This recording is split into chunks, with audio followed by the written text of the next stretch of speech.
en esta sesión del ciclo de seminarios que sabemos sobre el cambio climático en México, que ahora nos estamos yendo instituto por instituto de la UNAM para preguntarles exactamente la misma cosa. ¿Qué sabemos sobre el cambio climático en México dentro de esa dependencia, ¿no? ¿Qué sabemos dentro de la UNAM y en cada una de las dependencias? Y hoy tenemos el gusto de que vamos a hablar de implementación de acciones de adaptación en México y justicia climática con la doctora Cecilia Conde, la doctora Carolina Ureta y la doctora Patricia Ruiz del Instituto de Ciencias de la Atmósfera y Cambio Climático. Muchas gracias a las tres por estar aquí con nosotros. Es un gusto tenerlas aquí en el PINC. Ana Cecilia Conde Álvarez. La doctora Cecilia Conde es investigadora titular B de tiempo completo en el Instituto de Ciencias de la Atmósfera y Cambio Climático de la UNAM. Tiene nivel 2 en el Sistema Nacional de Investigadores de CONACYT. Obtuvo el doctorado en Ciencias de la Tierra con especialidad en Física de la Atmósfera en la UNAM. Imparte el curso optativo Cambio Climático, Impactos, Vulnerabilidad y Adaptación en la maestría del posgrado de Ciencias de la Sostenibilidad de la UNAM. Es especialista en los impactos, vulnerabilidad y adaptación ante el cambio climático y la variabilidad climática, en particular en el sector agrícola en México. Fue coordinadora general de adaptación de 2013 a 2017 en el Instituto Nacional de Ecología y Cambio Climático de la Semarnat y formó parte de la delegación mexicana ante la COP21, cuando se adoptó el Acuerdo de París. En 3 ocasiones ha sido seleccionado como autora líder del Grupo 2 del Panel Intergubernamental del Cambio Climático, recibiendo con el IPCC en 2007 el Premio Nobel de la Paz, compartido con Al Gore. Para el 6º reporte de evaluación del IPCC, en el Grupo 2 de este panel participó como autora líder en el capítulo 17, llamado Opciones de toma de decisiones para la gestión del riesgo. En este reporte también fue corresponsable del tema Género, Justicia Climática y Trayectorias Transformativas y autora contribuyente del capítulo 14, Norteamérica, sección Alimentos, Fibras y otros productos de ecosistemas. Bienvenida, Cecilia, gracias por estar aquí. Y ahorita les platico brevemente de la doctora Patricia Ruiz García. Su formación académica es posgrados en el Departamento de Fitotecnia en la Universidad Autónoma de Chapingo, grado obtenido con mención honorífica de doctor en Ciencias de Agricultura Multifuncional para el Desarrollo Sostenible. También en el Departamento de Suelos de la Universidad Autónoma de Chapingo, grado obtenido mención honorífica maestro en Ciencias de Agroforestería para el Desarrollo Sostenible. Bueno, la licenciatura también la hizo en Ciencias Forestales en la Universidad de Chapingo y actualmente está haciendo una estancia postdoctoral en el Instituto de Ciencias de la Atmósfera y Cambio Climático de la UNAM con el proyecto titulado Soluciones basadas en la naturaleza para la adaptación al cambio climático, evaluación en el cultivo de café tradicional. Y finalmente, muchas gracias, Patricia, por estar aquí con nosotros. Y tenemos también a la doctora Carolina Ureta, que se graduó de bióloga con mención honorífica por parte de la Facultad de Ciencias de la UNAM y fue acreedora a la medalla Gavino Barreda en 2006. Cursó una maestría en tecnología ambiental en el Imperial College de Londres, becada por CONACYT, y en 2014 se graduó de doctora en Ciencias Biológicas por el Instituto de Biología de la UNAM. Realizó 2 estancias postdoctorales becada por DEGAPA en la Facultad de Ciencias y otra en el Instituto de Ecología. Su tesis de doctoral obtuvo primer lugar en el concurso Tesis Puma en Desarrollo Sustentable 2015. Actualmente es investigadora por México, CONACYT, en el Instituto de Ciencias de la Atmósfera y Cambio Climático de la UNAM y forma parte del Sistema Nacional de Investigadores Nivel 1.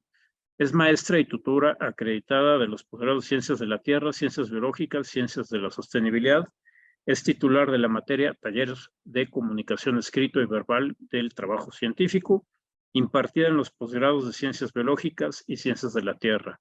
Su línea de investigación está relacionada con la conservación de la y agrobiodiversidad en condiciones de cambio climático. Bienvenida, Carolina, gracias por estar aquí con nosotros. Y pues le cedo la palabra a la doctora Cecilia Conde, que nos va a hacer el favor de presentarnos pues el trabajo que ha estado realizando en estos temas. Muchas gracias por la invitación, muchas gracias por la presentación.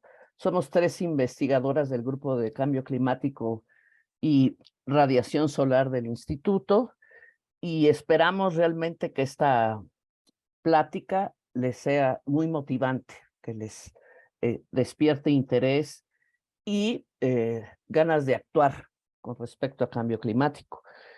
En realidad ya se están implementando acciones de adaptación en México, para bien o mal, y parte de la motivación, pues, es precisamente que el cambio climático, el calentamiento global es inequívoco. Eso viene diciendo el grupo 1 con todas las evidencias de que este cambio ya es inequívoco y, por supuesto, lo que nos está provocando es que cada vez vivamos eventos adversos, más duraderos, más intensos, más frecuentes. Yo no admito, ¿verdad? Ustedes admiten gente, porque me está apareciendo aquí. Va adentro. Bueno, entonces, Perdón, sí, mejor no admitas, porque luego podemos tener problemas de seguridad. Ok. Entonces, fue inadmisible eso que hice. Ok, entonces, ante estas circunstancias del proceso de cambio climático que ya estamos viviendo, el punto es que hay un sentido de urgencia para actuar.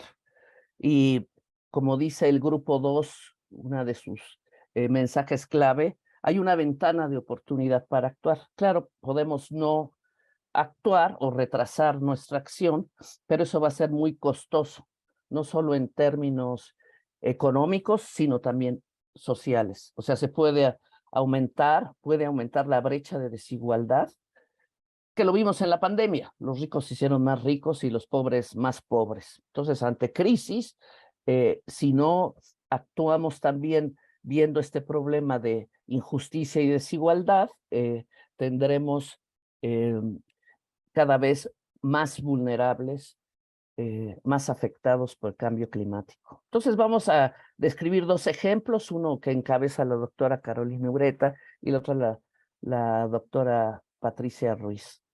Para entrar a tema, esta es una figura clásica, la pongo para que quede claro que el problema de cambio climático no es el único problema que tenemos en este planeta. Está, por supuesto, la brutal, diría yo, pérdida de biodiversidad y también un problema de alteración del ciclo de nitrógeno muy relacionado con la forma en que se desarrolla la agricultura, en particular kilos y kilos de fertilizante.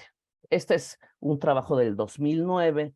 Este grupo de científicos, decenas de ellos, han continuado en esta línea de investigación y han escrito artículos como estos, que es casi un llamado a actuar, ¿no? O sea, identifiquemos qué trayectorias, qué corredores pueden ser seguros y justos tanto para las personas como para el planeta. Entonces, esos tres umbrales que decimos que se están rebasando, cambio climático, biodiversidad, suelos, las Naciones Unidas tienen estas convenciones, se llaman convenciones de cambio climático, de biodiversidad y combate a la desertificación. A nivel nacional, pensando solo en gobiernos, los gobiernos hacen sus comunicaciones nacionales en las tres ramas, incluyendo sus compromisos nacionalmente determinados. Subnacional también puede ser estados, municipios, etcétera. Y hay unas realidades locales, la gente vive estos tres graves problemas, pues prácticamente simultáneos.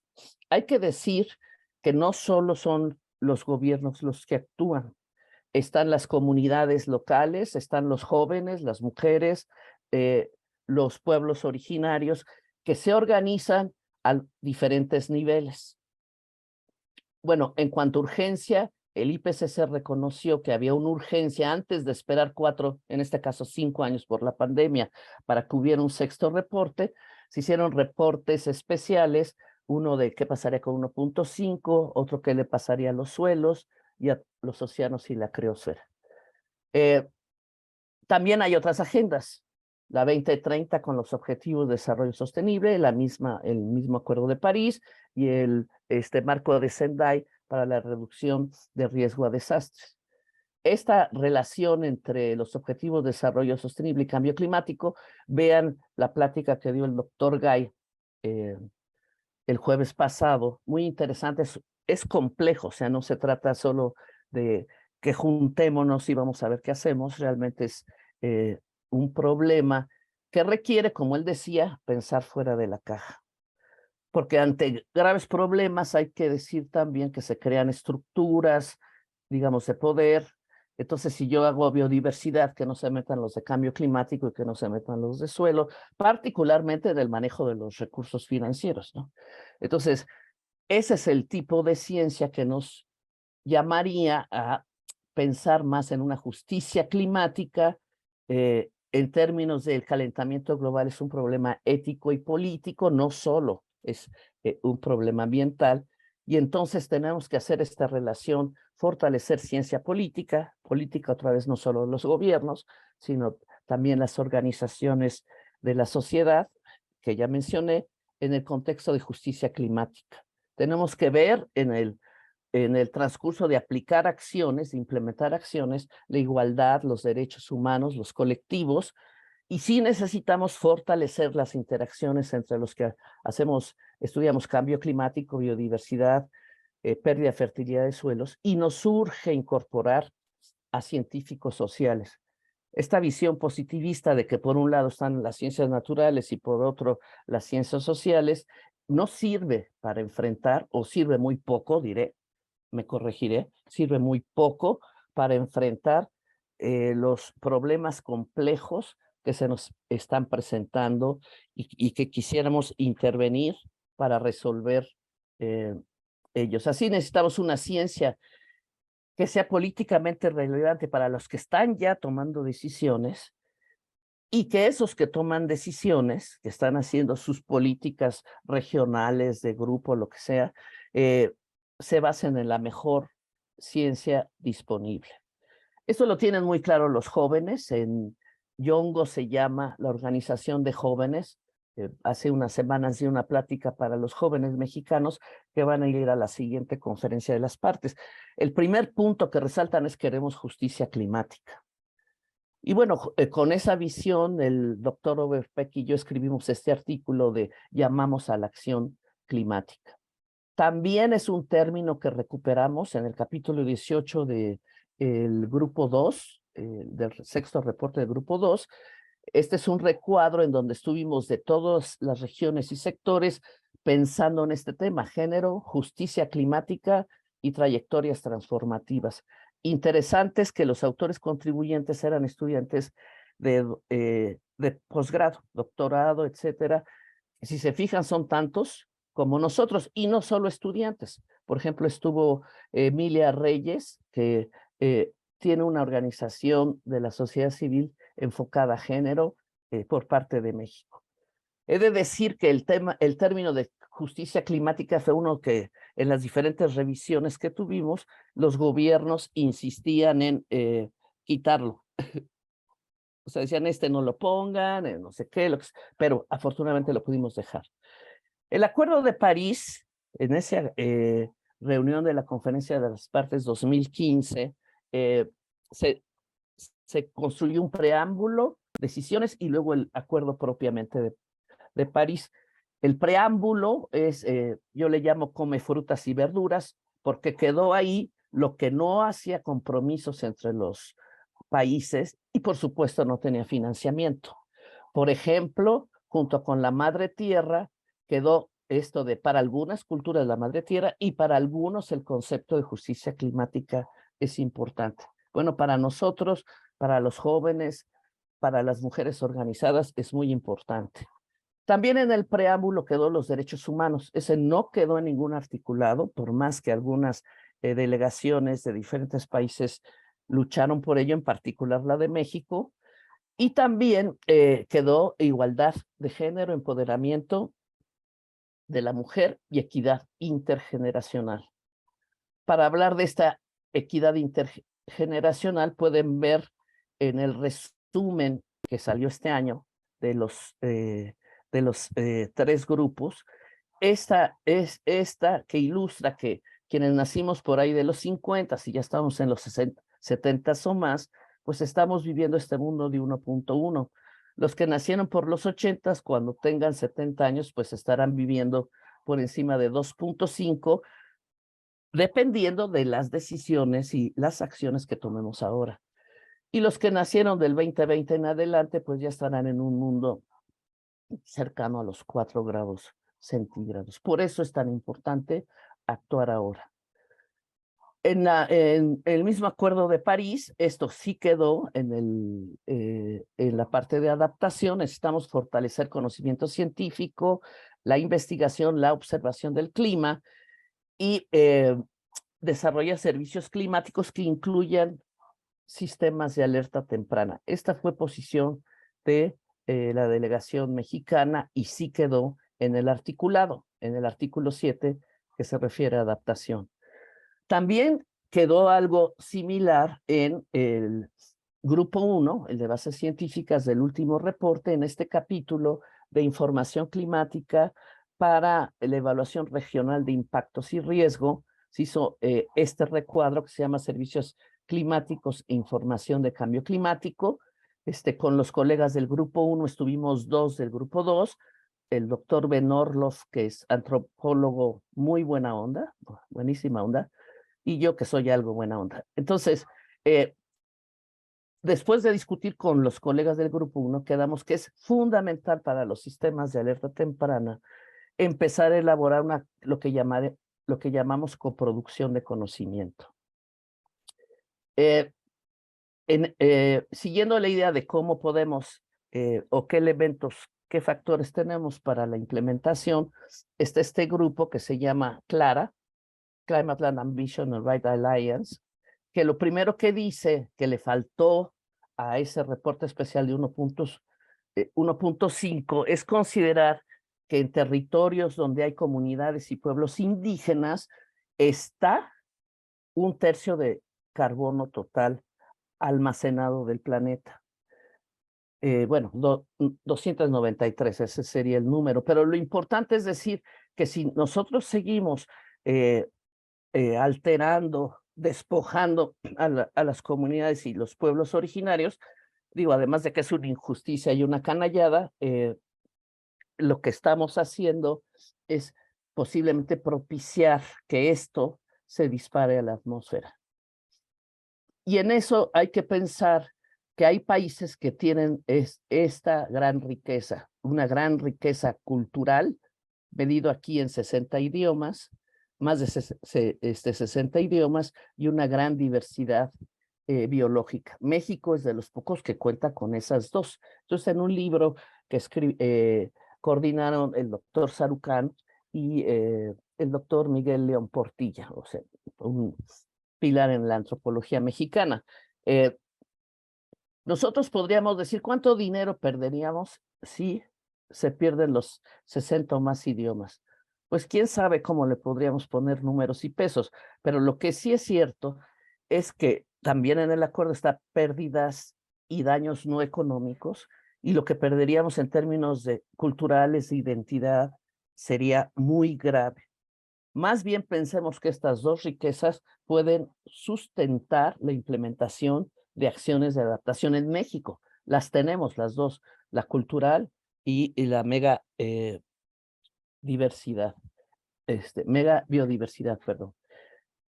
También en el mismo reporte CLARA dicen, hay maneras de evitar emisiones si restauramos y evitamos la degradación de los bosques y podemos aumentar nuestro secuestro de carbono precisamente con los ecosistemas forestales, ampliándolos y haciendo un uso responsable. La agricultura proponen transformarla, reducir el desperdicio, cambiar esto de la ganadería y reforzar la agroforestería. Las cuentas, los números y cómo los hicieron los pueden ver en de este grupo. Y lo que sí es cierto es que llegan al cálculo que se podrían secuestrar 1000 gigatoneladas de dióxido de carbono equivalente, lo que no se puede pintar aquí porque se necesitarían 12 hojas de estas para el efecto que tendría sus 3 propuestas. Por cierto, si están interesados en formar parte de una red que está combatiendo la crisis climática y estudiándola y qué factores la determinan, está esta alianza de científicos del mundo. Pueden ser investigadores, estudiantes, o gente interesada y estarán siendo informados constantemente. Bueno, pasando al tema de trayectorias transformativas. En realidad, hay diferentes trayectorias. Unos tendremos más bienestar, salud de los ecosistemas, equidad y justicia y bajo riesgo. Para eso tenemos que decir que necesitamos un manejo responsable del uso de los ecosistemas, reconocer que hay diversidad de conocimientos, no solo el que construimos nosotros, y se necesita equidad y justicia e inclusión.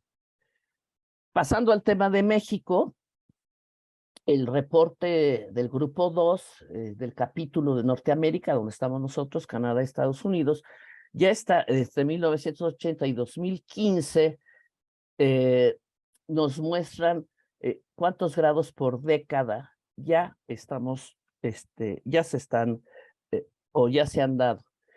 ¿Y qué pasaría con +2 y +4 grados, como sería nuestra región? ¿Qué pasaría con la precipitación? Prácticamente nosotros estamos en los negativos. ¿Y cuántos días al año rebasaríamos los 40 grados? Digo que ya vivimos un poquito con las olas de calor de este año, pero aquí se dan cuenta que ya estaríamos rebasando por año cuántos días. También es cierto que nuestra región, que es esta, o sea, a nosotros nos toca estar entre Norteamérica y Centroamérica en este análisis, nosotros estamos ya expuestos a eventos calientes, extremos, cada vez más, ¿no? Con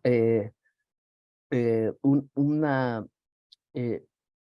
confianza media en esto. Más difícil es caracterizar las sequías agrícolas y ecológicas, pero en nosotros, sobre todo en el noroeste, se ve que ya estamos en esas condiciones. A futuro, pues bueno, este es un atlas de vulnerabilidad del grupo 2, lo pueden buscar, es el anexo 1, y este es un ejemplo de lo que nos puede ocurrir, por ejemplo, con la producción de maíz. O sea, de siempre todos los escenarios y los reportes anteriores, México va a tener bajas en la producción de maíz, en este caso, digamos, entre -30 y 40%, y fuimos invitados como autores colaboradores, contribuyentes, el doctor Alejandro Monterroso y yo, y quisimos hacer énfasis en qué posibles acciones de adaptación centradas en la agroecología y la agrosilvicultura. Y no baja la productividad, eso es muy importante, porque luego se dice, es que si te vas para allá, nos vamos a morir de hambre, no se va a producir. Y también un análisis de cobeneficios para la mitigación, si se aplican estas formas de agricultura. Regresando a la coproducción de conocimiento que mencioné, esto fue algo que escribimos allá por el 2006, Kate Lonsley y yo, se llama Marcos de Políticas para la Adaptación, cómo desarrollamos estrategias políticas y medidas, y los que hemos estado en este tipo de proyectos sabemos que el primer escalón de conocimiento es vamos y les preguntamos, les extraemos la información, y pues sí dicen que se está calentando, lo que sea. El segundo escalón es regresamos y les decimos, esto fue lo que pensamos, que dicen, se corrige, pero en realidad no estamos compartiendo información para toma de decisiones. El tercero se llama en esta escalera de conocimiento de participación funcional. Hay dinero y pues bueno, se hacen acciones hasta que queda o se acaba el dinero. Yo a veces digo, el camino al infierno está empedrado de acciones de adaptación que se quedan sin dinero, ¿no? Porque se abandona la interacción. Esta es una interacción más participativa. Se hace prácticamente una red de conocimiento entre los posibles afectados, los investigadores, los estudiantes, investigadores de diferentes regiones y sectores, digamos, o ámbitos de conocimiento. Esta es automovilizarse. Los tomadores de decisiones, o stakeholders, como se dice en inglés, son los que toman la iniciativa, buscan información y son realmente independientes y se sienten dueños de las acciones. El último paso más alto es el catalizador, esa comunidad con su ejemplo y con su actividad va a influenciar otros grupos para que inicien su acción. Como quiera que sea, y a pesar de todas las que se están implementando actualmente, hay entre 3.3 a 3.6 mil millones de personas que viven en regiones críticas con alta vulnerabilidad. En el mismo atlas que les mencioné, México está en las condiciones de alta o media vulnerabilidad. Hay que decir que una vez que decimos vulnerabilidad para el estudio, se tiene que considerar que es multidimensional. Ahí donde va a haber sequía, aumentar la temperatura y haber 40 grados, ya hay personas que viven estas condiciones de inequidad basadas, digamos, injustamente o ilógicamente por género, clase, ricos y pobres, como dije, etnia, edad, raza o discapacidades.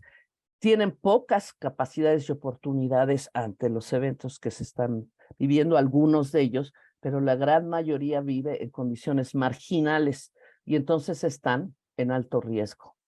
Las acciones en México, la Semarnat en 2021 nos dice, tenemos instrumentos, Estrategia Nacional de Cambio Climático, el Programa Especial de Cambio Climático, la contribución nacionalmente determinada y un Programa Nacional de Adaptación que entiendo saldrá el año que entra. Lo que se busca es reducir vulnerabilidad, minimizar riesgos, fortalecer resiliencia. Y en el marco de desarrollo sostenible, conservación de biodiversidad, enfoque territorial, atención a los más vulnerables, disminuir las brechas de desigualdad, en particular género, rescatar el conocimiento comunitario y tradicional y un enfoque integral. A nivel internacional, ¿cómo se ve esto de la adaptación? Pues se ve que los progresos son insuficientes y excesivamente lentos, particularmente en cuanto a planificación, financiamiento e implementación.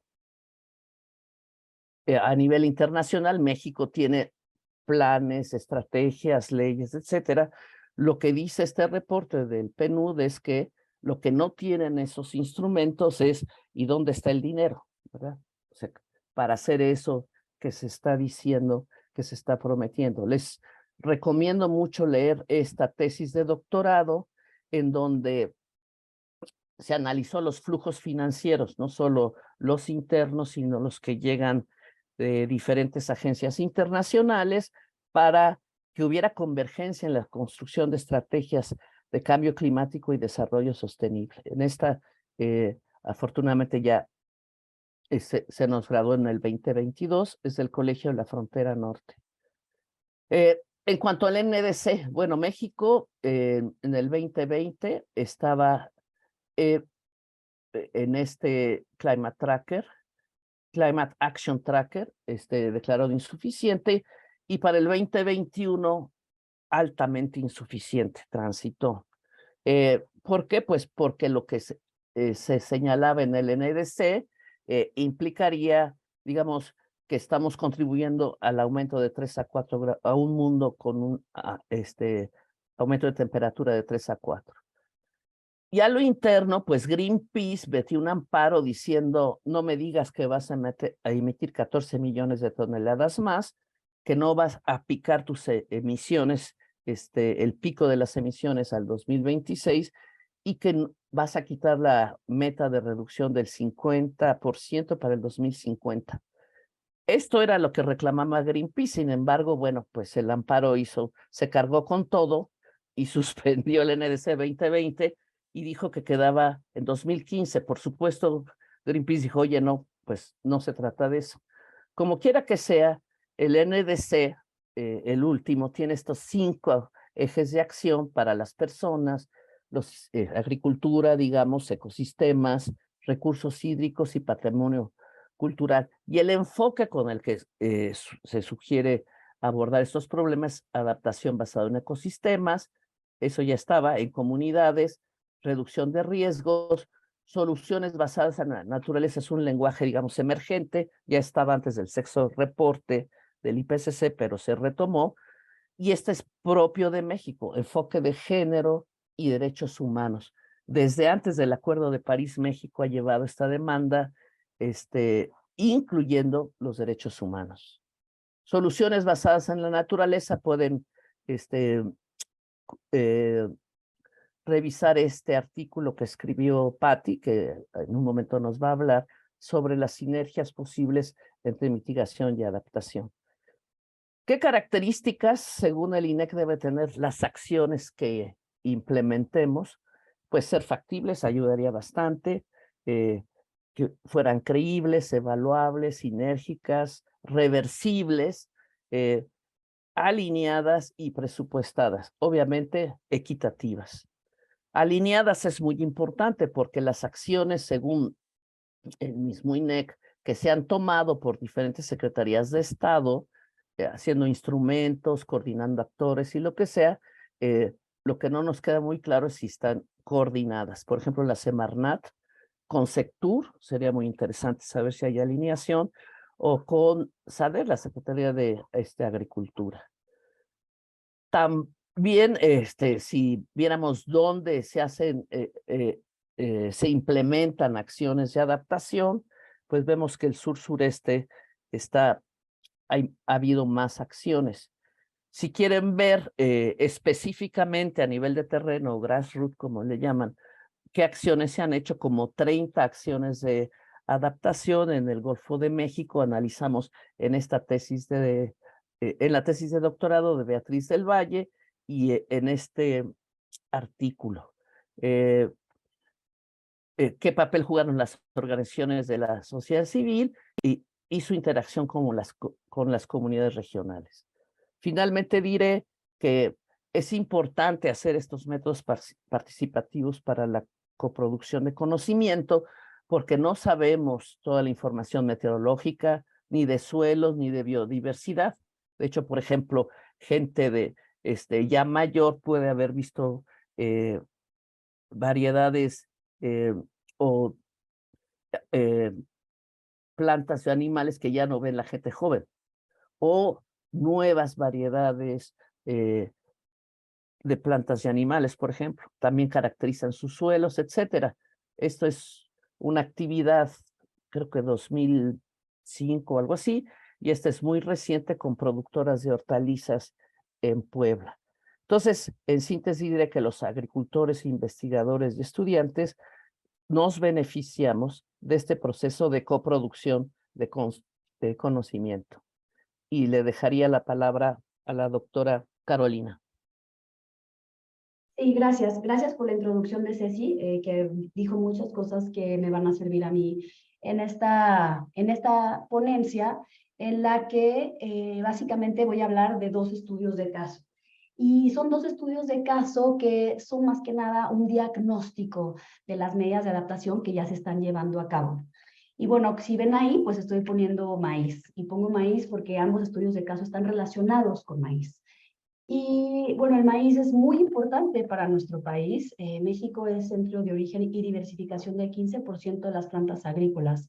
Y la mayor contribución de México al mundo, pues, es el maíz, ¿no? Que es uno de los 3 principales granos que se cultivan a nivel mundial, junto con el trigo y el arroz. Pues en México, en todos los estados, se siembra por lo menos una raza de maíz nativo. O sea, en todo el territorio nacional se siembra maíz. Somos el 7º productor a nivel mundial, somos obviamente su centro de origen y diversificación, y aunque somos autosuficientes de maíz blanco, que es el maíz que consumimos, no somos autosuficientes del maíz amarillo, que es el que se utiliza para la industria y para alimentar al ganado, y eso representa aproximadamente el 30% de maíz que se consume en nuestro país. Y además, el 70% de los productores de maíz en México son temporaleros, lo que significa que dependen mucho más estrechamente de las condiciones climáticas para poder producir y rendir lo suficiente. Pero a pesar de que en todos los estados de la República se siembra maíz, existen 10 estados en los que se produce el 80% del maíz de México. Aquí pongo la lista de los estados. Y estos estados tienen características muy distintas. Y por eso lo que menciona Ceci de la coproducción del conocimiento, que es tan importante. Y México, al ser un país mega diverso y tanto biológica como culturalmente, pues tiene particularidades en cada uno de los sitios. Entonces, no es lo mismo hacer un estudio de impactos de mitigación y menos de adaptación en Sinaloa que en Puebla o en Chiapas. Y bueno, los dos estudios de caso de los que les voy a hablar se centran principalmente en 3 estados, Guanajuato, Michoacán y Chiapas. Y bueno, aquí que se ve un poco borrosa esta imagen, pero bueno, la idea era mostrarles que, por ejemplo, Guanajuato, si nos basamos en el PIB de los estados de la República, pues se encuentra, digamos, en el top de arriba de los estados que mayor PIB tienen, ¿no? Este Producto Interno Bruto, es decir, de las entidades federativas con mayor capital. Michoacán está en medio y Chiapas ya está, digo, no entre los últimos, pero sí cercano.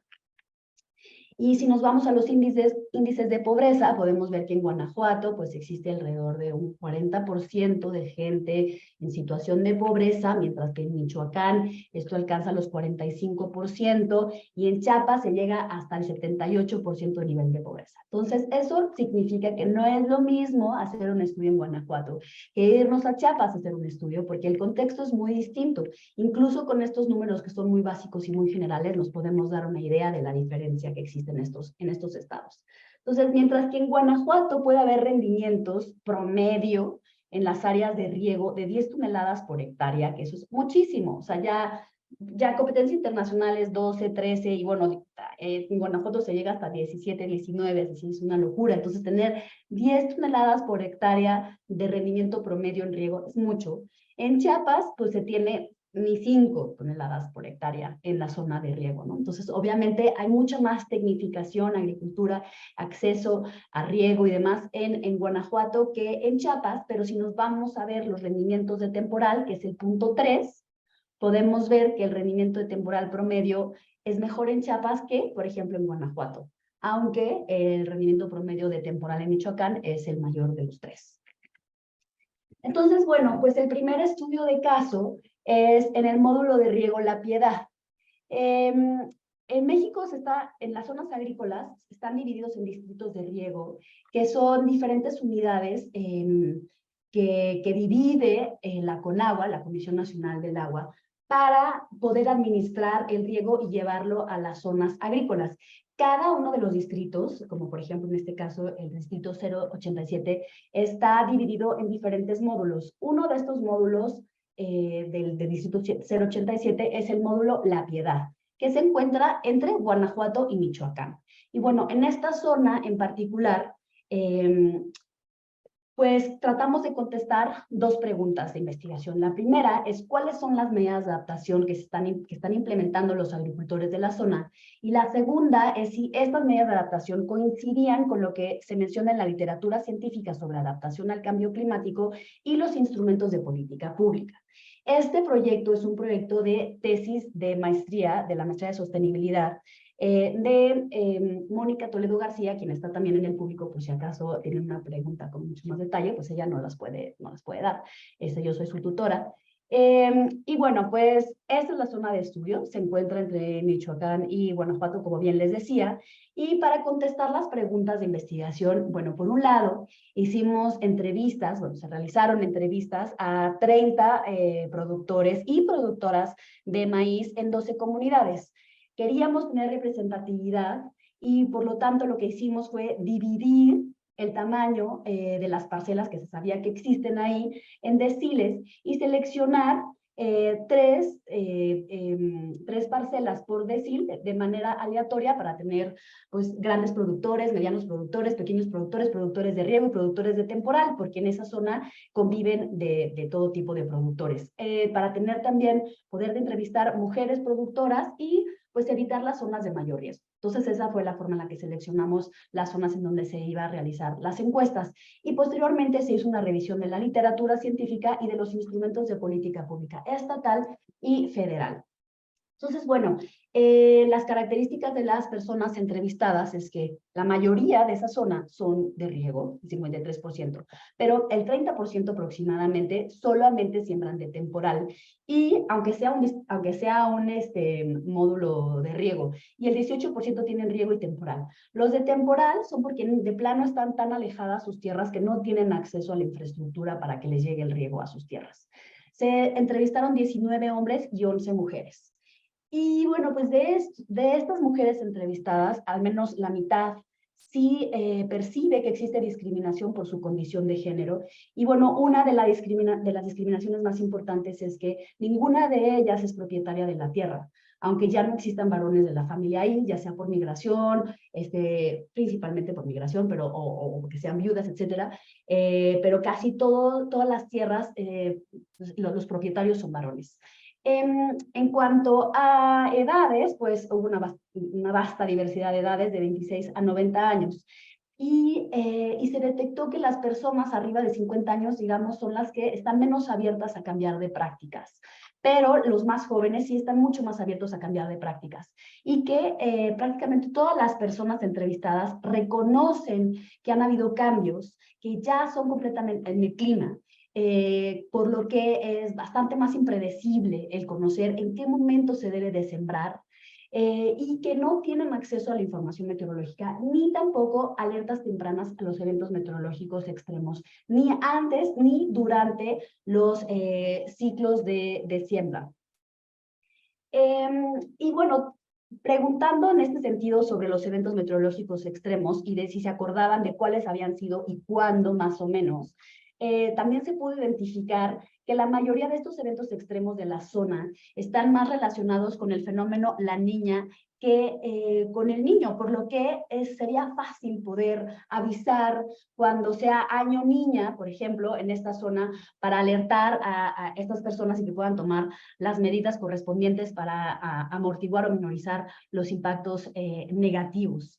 Y bueno, la gran parte de estos productores están abiertos a recibir capacitación para poder lidiar de mejor manera con el cambio climático, pero varios mencionan, aproximadamente el 30%, que les gustaría sí cambiar de estrategia siempre y cuando hubiera un acompañamiento técnico y no les implicara costos excesivos, o al menos de que hubiera un apoyo económico por parte del gobierno. Entonces, es importante mencionar que sí hay una apertura al cambio, al menos en principio, siempre y cuando haya un acompañamiento técnico, porque el problema es que varias instituciones, entre ellas el CINIT, que va y propone hacer ciertos cambios en la forma de sembrar, o por ejemplo, para que se acerquen más a la agroecología, pues de pronto abandonan algunas de estas prácticas, les abandonan el seguimiento de estas prácticas, y la gente empieza a tener algunos problemas con estas prácticas, como por ejemplo cuando dejan el rastrojo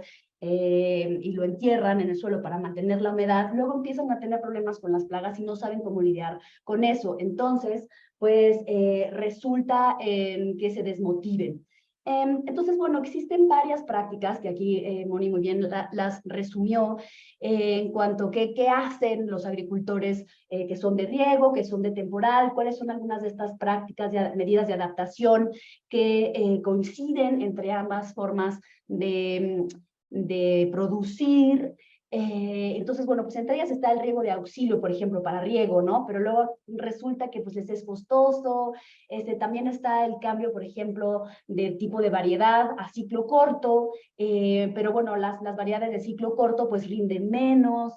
Y bueno, pues una de las medidas de adaptación que están llevando a cabo los productores de temporal es la renta de sus parcelas a empresas tequileras para que siembren agave. Pero eso tiene implicaciones a un nivel cultural y de identidad, e incluso las personas entrevistadas pueden hasta llorar, o sea, de que ya no identifican la tierra como suya.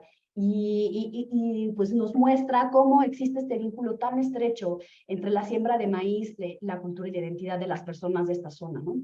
En cuanto a las recomendaciones de la literatura científica, la mayoría pone que hay una necesidad de tecnificación del riego eficiente, o sea, pero se necesita mucha infraestructura y por lo tanto, como bien dice Ceci, ¿dónde está el recurso económico, no? A veces pues no es inexistente. Entonces, aunque existan estas recomendaciones, pues son difíciles de implementar. También por aquí viene pues que haya algunas cuestiones de agroecología, que haya mayor diversidad, etcétera, pero y aunque las personas están abiertas a hacerlo, el problema siempre está en que quieren acompañamiento, bueno, se requiere acompañamiento técnico que no siempre hay, y que no se invierta demasiado recurso económico. Y finalmente, pues, están los instrumentos de política pública, que se revisaron 21, solo existe uno a nivel estatal en Michoacán. Los de Guanajuato están más enfocados a los grandes productores de riego y los federales están enfocados a los pequeños productores. Pero aquí, bueno, nosotros sugerimos que sí debería de haber una partida presupuestal para medianos y grandes productores, ya que los agricultores de riego de los estados que más producen maíz en México, como Sinaloa, Tamaulipas, Estado de México, Guanajuato, son también los que tienen mayores problemas del crimen organizado, y pues no queremos que la seguridad alimentaria quede en manos del crimen organizado. Entonces sí debería de haber una partida presupuestal también para medianos y grandes productores que les permita también a una mayor adaptación al cambio climático, aunque sí tienen más herramientas que los temporaleros, que ni siquiera tienen acceso, por ejemplo, a seguros agrícolas, ¿no? Los seguros agrícolas ni siquiera les permiten ese servicio. Y bueno, si hacemos una comparación entre lo que hay de políticas públicas y lo que ya llevan a cabo los productores en campo, nos damos cuenta de que no hay casi coincidencia. Entonces, a pesar de que sí existe una coincidencia entre las políticas públicas y lo que se publica en la literatura científica, ahí hay una coincidencia bastante alta.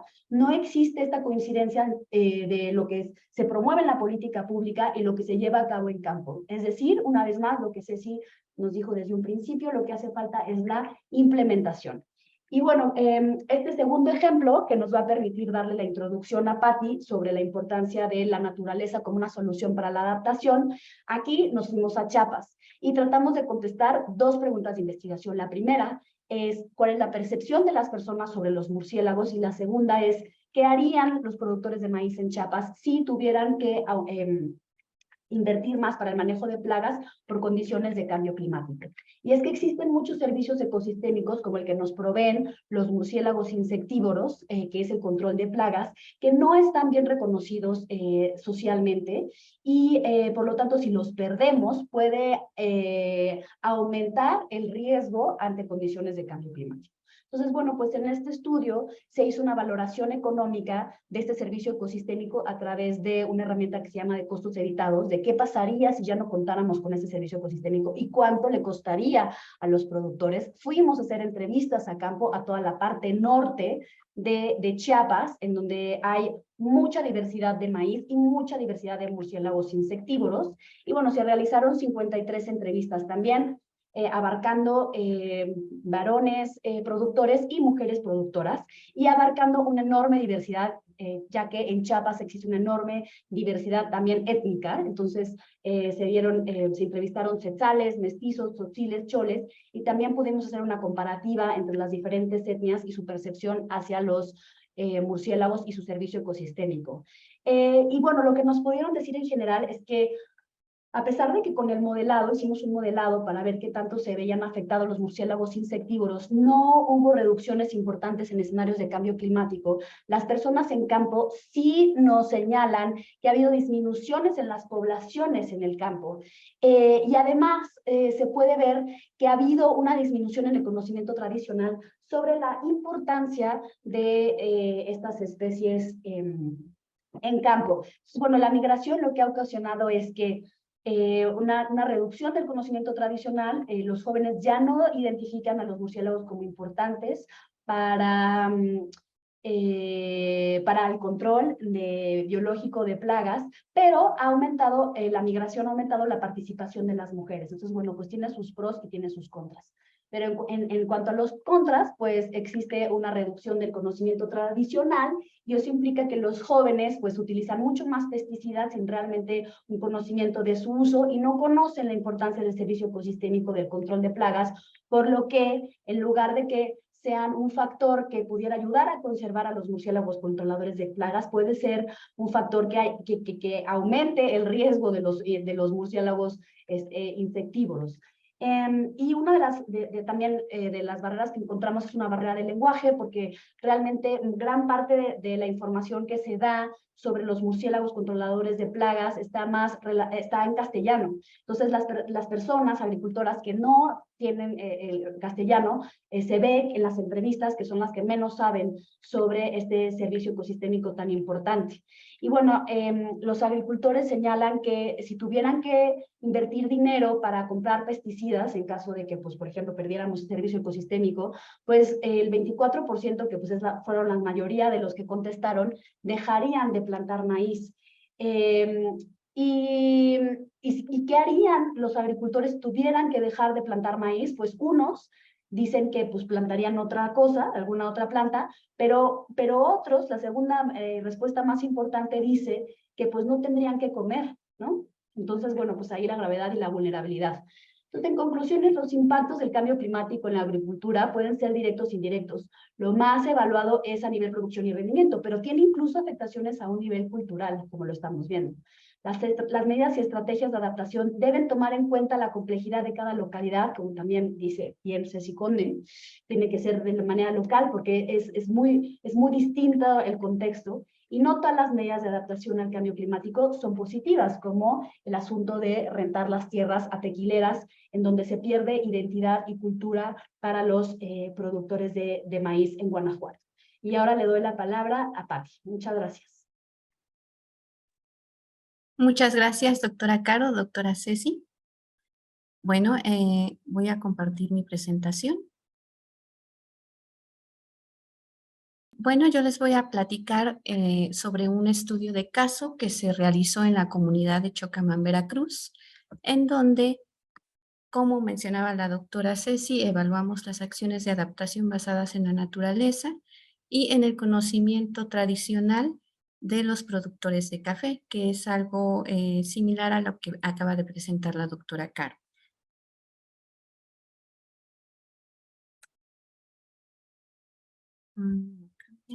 Ok, a manera introductoria tenemos que se ha demostrado con diversas investigaciones que el cambio climático representa una de las principales amenazas para el cultivo del café, debido a que el incremento actual y futuro de la temperatura y la variación en el régimen de lluvias está afectando al cafetal al generar una alteración en la floración, afectación en crecimiento y maduración del fruto, incremento de plagas y enfermedades, así como anormalidades y aborto de hojas, flores y frutos, lo que está ocasionando una alta vulnerabilidad social en aquellas comunidades que se dedican al cultivo de café.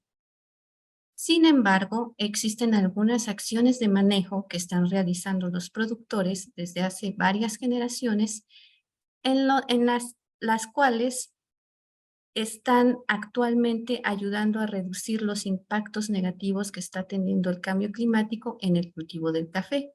Una de estas acciones de manejo es el uso de árboles de sombra, las cuales, o que comúnmente se denominan sistemas agroforestales, las cuales están generando una gama de servicios ecosistémicos, además de que está incrementando los beneficios económicos al tener una diversidad de productos, y se está manteniendo la biodiversidad de los ecosistemas, que en este caso es un bosque mesófilo de montaña. Todas estas características de estas acciones de manejo que están realizando los productores basados en su conocimiento tradicional se engloban en este nuevo enfoque que mencionaba la doctora Ceci, que se denomina soluciones basadas en la naturaleza. Sin embargo, requieren ser evaluadas para poder tener herramientas suficientes que permitan a los productores hacer frente a estos impactos negativos que tendrá el cambio climático en sus cafetales, como bien mencionaba la doctora Caro. Por lo tanto, el objetivo de esta investigación fue evaluar estas acciones basadas en la naturaleza y en el conocimiento tradicional de los productores de café.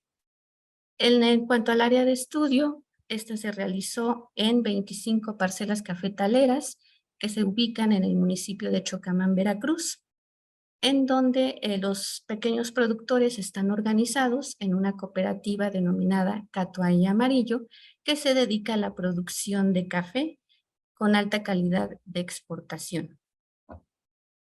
Para cumplir con el objetivo que se planteó, lo primero que se hizo fue evaluar los cambios observados y proyectados del clima, en donde se hizo un análisis histórico del clima y se identificaron los índices de cambio climático con RClimDex y RH-Test.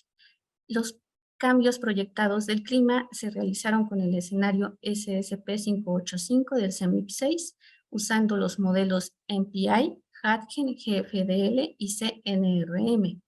Posteriormente, se identificaron las acciones de adaptación basadas en la naturaleza y en el conocimiento local mediante grupos focales y entrevistas semiestructuradas, en donde lo primero que se realizó fue identificar estas amenazas climáticas que los productores ya están sintiendo actualmente y cómo está afectando los daños, el cambio climático en el desarrollo del café. Después, identificamos las acciones de adaptación que los productores ya están realizando basados en su conocimiento tradicional de manera individual y colectiva para poder hacer frente ante estas amenazas climáticas. Posteriormente se evaluaron estas acciones de adaptación mediante la medición de cobeneficios ambientales, algunos de ellos los cuales fueron el carbono orgánico total, en donde se realizó un inventario de los reservorios de carbono dentro de cada una de las fincas cafetaleras, y después se hizo la proyección bajo escenarios de cambio climático utilizando el modelo CO2 FIX. También se midió el balance hídrico en la línea base y bajo escenarios de cambio climático, en donde se obtuvo el índice de aridez, la humedad del suelo y el periodo de crecimiento.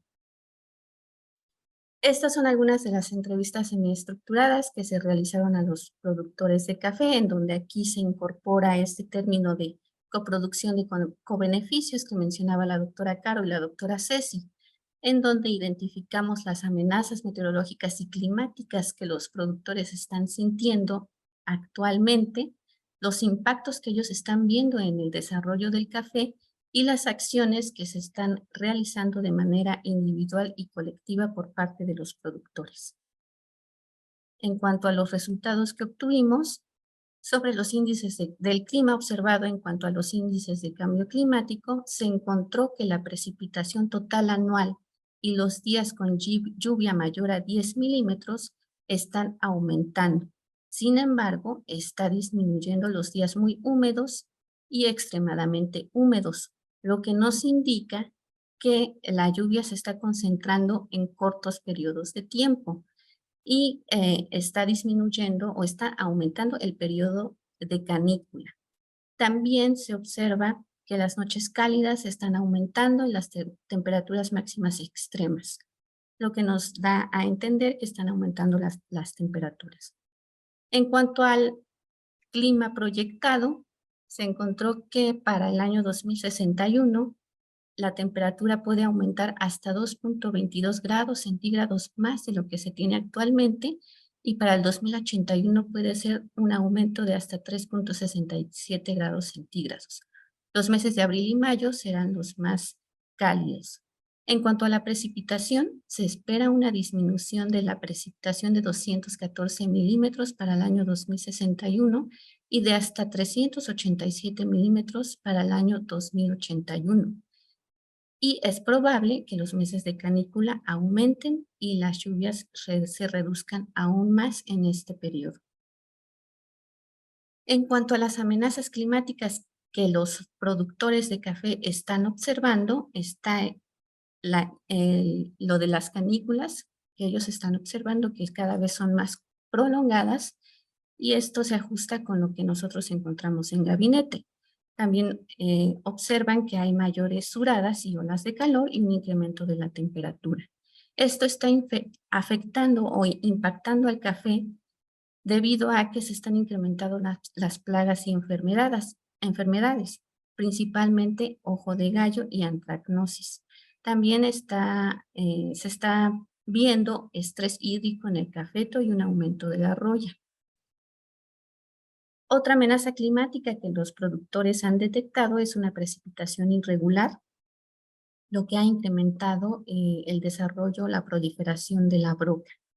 Y están presentándose mayores nortes y granizadas y tormentas eléctricas que afectan el crecimiento y maduración del grano y daño en hojas y frutos.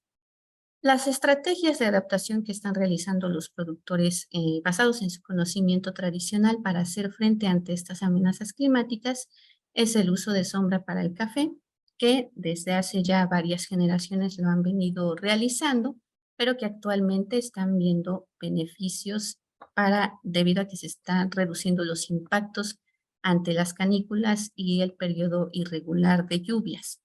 También usan las barreras vivas, que es el uso de especies, principalmente de búrsera, a lo largo de las curvas de nivel en las parcelas cafetaleras que se encuentran en las pendientes, en pendientes muy pronunciadas.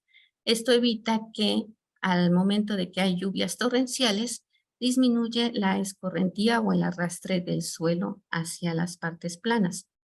También usan especies arbóreas y arbustivas que no compiten por el recurso hídrico con el café. Y utilizan cercas vivas, que es plantar árboles a lo largo de la periferia de sus parcelas cafetaleras para proteger a los cafetos que se encuentran a las orillas de su parcela, sobre todo para protegerlos de las granizadas y tormentas eléctricas y disminuir los costos de mantenimiento y establecimiento de las cercas.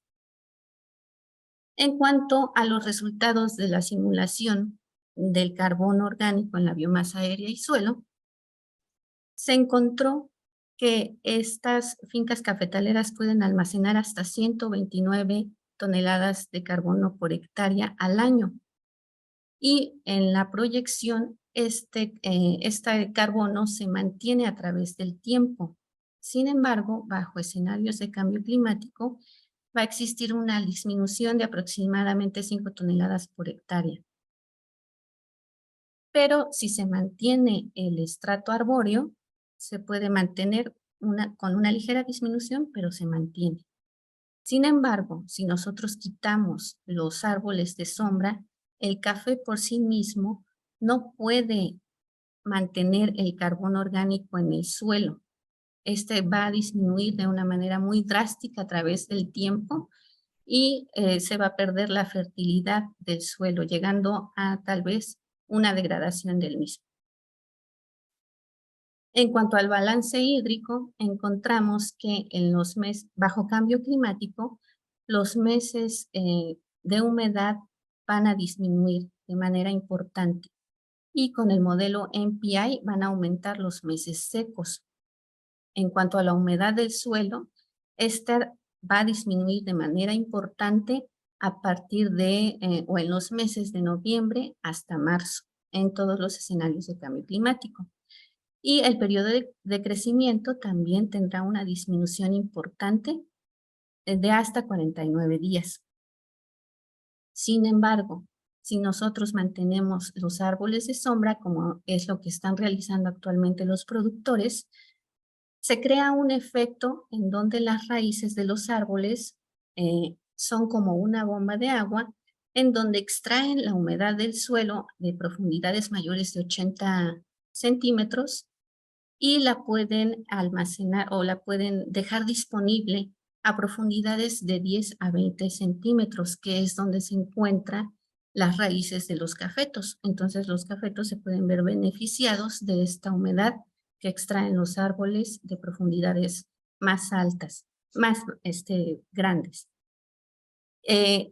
Aquí los cafetos pueden aprovecharlo cuando se den estos meses de sequía. Bueno, nosotros a partir de aquí generamos algunas recomendaciones para que los productores tengan herramientas suficientes para hacer frente a los impactos que tendrá el cambio climático en el futuro. Una de ellas es incrementar o mantener la densidad de árboles dentro de sus sistemas. Recomendamos algunas especies arbóreas con alto potencial de fijación de carbono, entre las que se encuentra el frijolillo, el jonote, el chinene, el aguacatillo. Todas ellas son especies de usos múltiples y algunas de ellas son especies nativas del bosque mesófilo de montaña. También les recomendamos incrementar el número de frutales, principalmente limón, guayaba y naranja, que son algunas especies que no se daban en ese lugar debido a las condiciones climáticas. Sin embargo, actualmente el incremento de la temperatura está propiciando a que estas especies frutales se desarrollen de manera adecuada, por lo que se recomienda que los productores las planten dentro de sus cafetales, lo que les generará un beneficio tanto ambiental como económico. Les recomendamos mantener la densidad de árboles y arbustos para mantener el contenido de carbono y el balance hídrico y otros servicios ecosistémicos más.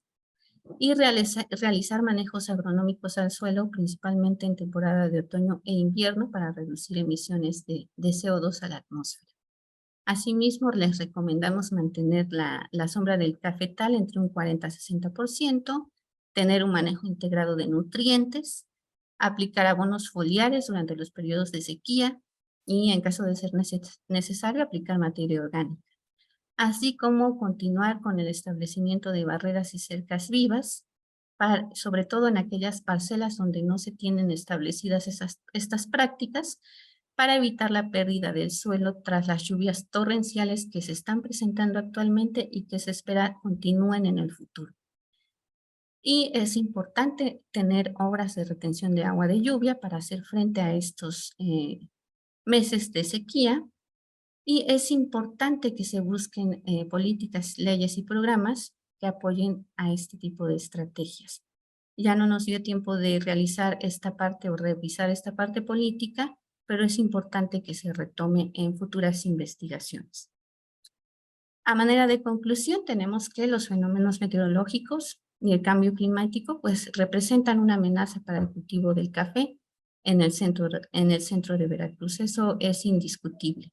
Sin embargo, los pequeños agricultores están adaptando de manera colectiva e individual ante estos impactos negativos del cambio climático y tienen como base su conocimiento tradicional, que se debe de integrar con el conocimiento técnico para mejorarlo y tener este término de coproducción de conocimientos. Y finalmente, las estrategias de adaptación son viables en el futuro gracias a la generación de algunos cobeneficios ambientales, como es el carbono orgánico, el balance hídrico y la conservación de la biodiversidad. Pero no solamente generan ese tipo de cobeneficios, generan más. Sin embargo, se requiere tener más estudios, más indicadores de evaluación y homogeneizar metodologías para encontrar la manera de poder evaluar de una mejor manera estas prácticas que ya se están realizando actualmente en las fincas cafetaleras.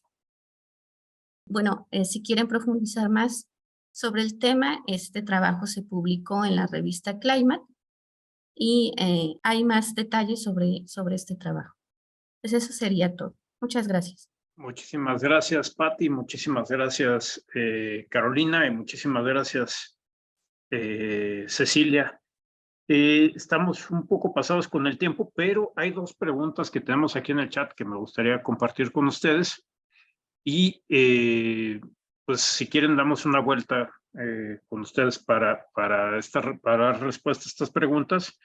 Y si nos regalan un comentario final, pues se los agradeceríamos mucho, ¿no? Entonces, la primera pregunta es de Loarri Gabriel. Nos dice, gracias por la sesión de hoy. Y la pregunta es para la doctora Conde. ¿Cómo evalúa las prácticas agroecológicas que se han implementado en diversas localidades del país? ¿Y cómo escalar la solución basadas en naturaleza? ¿Qué se necesita para reforzar el ambiente legal para alcanzar esta justicia climática? Esa es una. Y tenemos otra de Lourdes Ábalos, que nos dice, buen día, agradezco la información compartida. ¿Me podrían recomendar bibliografía u orientación sobre la metodología de soluciones basadas en la naturaleza?